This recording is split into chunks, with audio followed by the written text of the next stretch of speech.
Toshkent bir vaqtlar yadroviy urush xaritalarida ehtimoliy nishon sifatida belgilangan desam ishonasizmi?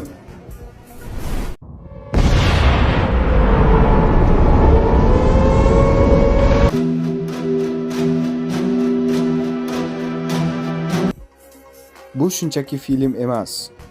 Bu hammasi haqiqat va maxfiy rejalar hisoblanadi. Bu AQShning Pentagoni tomonidan 1949-yilda ishlab chiqilgan dropshot rejasi.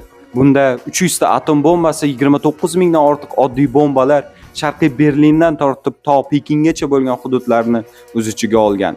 Buning uchun albatta Markaziy Osiyodagi eng yirik sanoat va harbiy bazasi hisoblangan Toshkent ham bunga kiritilgan edi. Oradan bir necha yil o'tib yangi hujjatlarga binoan 1957-yil 1-yanvarda urush kuni sifatida belgilandi. Bu kun butun dunyoda qora kun sifatida qolishi mumkin edi. Bu sovuq urush davrida yaxshiyamki hujjatlarda qolib ketdi. Tarixga, siyosat va hokimiyatga qiziqsangiz, bizning sahifamizga obuna bo'lib qo'ying. Bo'ladi?